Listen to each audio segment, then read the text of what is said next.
O que leva alguém a escrever uma carta de mais de 100 páginas para o próprio pai? E mais, uma carta que nunca seria entregue? Bom, essa é a história por trás de um dos documentos mais intensos, mais pessoais da literatura, a Carta ao Pai, de Franz Kafka. É uma tentativa de explicar o inexplicável, sabe? E que acabou se tornando um retrato universal do poder, do medo e de toda a complexidade que existe numa família. E é com essa frase que tudo começa. A carta inteira, pensem bem, é a resposta do Kafka a essa única e profunda pergunta. Por não conseguir confrontar o pai pessoalmente, cara a cara, ele recorre à escrita, tentando de alguma forma organizar aquele turbilhão de sentimentos e de memórias. É fundamental entender logo de cara que essa carta nunca foi entregue. Ela foi a tentativa do Kafka de explicar por escrito um medo tão profundo, tão complexo, que as palavras simplesmente sumiam na frente do pai. Era, na essência, um monólogo desesperado em busca de algum tipo de diálogo.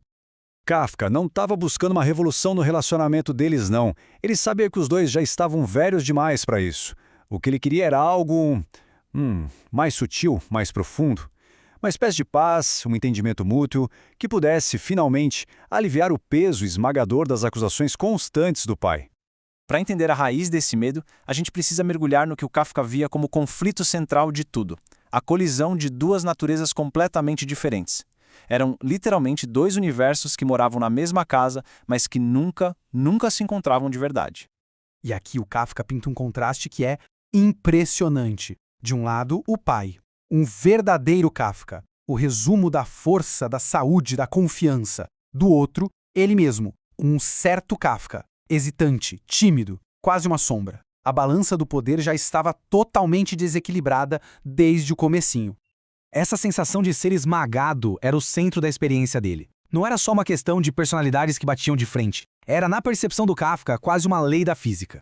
Ele se sentia completamente oprimido, diminuído pela simples presença e pela força do pai. E essa dinâmica psicológica ficava ainda mais forte por causa de uma profunda insegurança física. A imagem que ele tinha de si mesmo, de um pequeno esqueleto ao lado do pai gigante, assombrou o Kafka a vida inteira.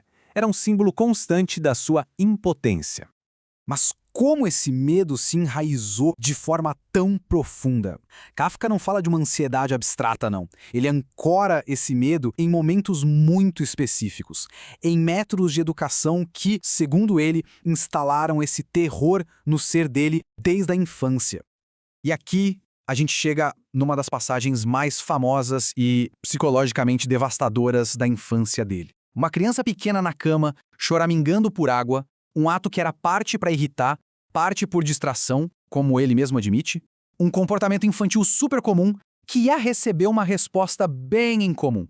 A resposta do pai é drástica, definitiva. Sem uma palavra, sem mais discussão, ele pega o menino da cama e o coloca para fora, na sacada gelada, sozinho na noite.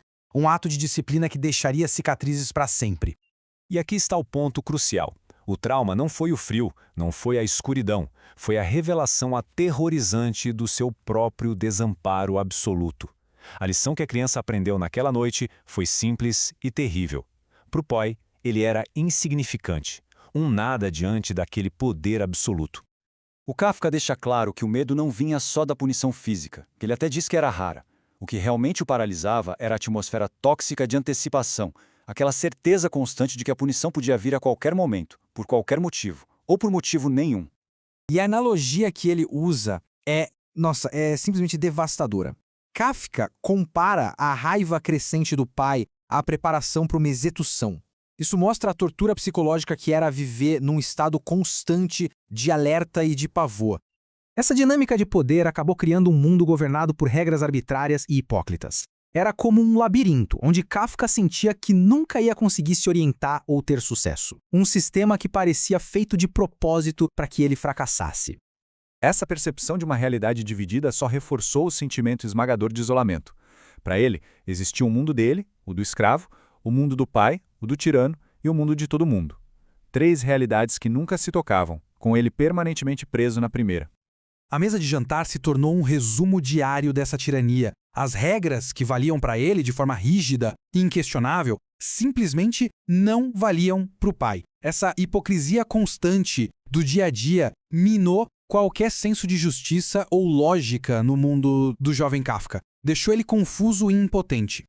E é aqui que a carta dá uma virada genial e profundamente reveladora. Num exercício de autocrítica brutal, Kafka se antecipa à resposta do pai. Ele não só escreve a própria acusação, ele escreve a refutação, a resposta demoridora do pai à sua própria perspectiva. A voz imaginada do pai acusa o Kafka de falsidade, de manipulação, acusa ele de construir um argumento perfeito onde ele sai como a vítima inocente e o pai como culpado, só para, num ato de falsa generosidade, o Kafka também absolver o pai. Na visão do pai, é uma armadilha intelectual. E aí vem a metáfora mais cruel da carta. O pai imaginado não vê Kafka como um adversário nobre, mas como um parasita, um inseto daninho que não só pica, mas que se alimenta da própria força que o oprime para poder sobreviver. E a acusação final é a mais devastadora de todas. O próprio ato de escrever a carta, aquela tentativa desesperada de se explicar, é visto como mais um ato de parasitismo. A tentativa de libertação se torna, na visão do pai, a prova final da sua dependência sem fim. Depois de passar por esse julgamento imaginado implacável, seria de se esperar um final de raiva ou de uma resignação amarga, né? Mas Kafka faz algo surpreendente. Ele retorna com uma esperança frágil ao seu objetivo original. No fim, a esperança não é de felicidade ou reconciliação, mas de algo bem mais modesto e talvez mais verdadeiro, que essa dolorosa aproximação da verdade possa, de algum jeito, trazer um pouco de tranquilidade e tornar o fardo da existência um pouquinho mais leve para os dois. E assim, a carta termina, não com uma resposta, mas com essa pergunta que ecoa através do tempo. Ela fica como um testemunho da busca de um filho por entendimento e da distância trágica que, às vezes, nem as palavras mais sinceras do mundo conseguem atravessar.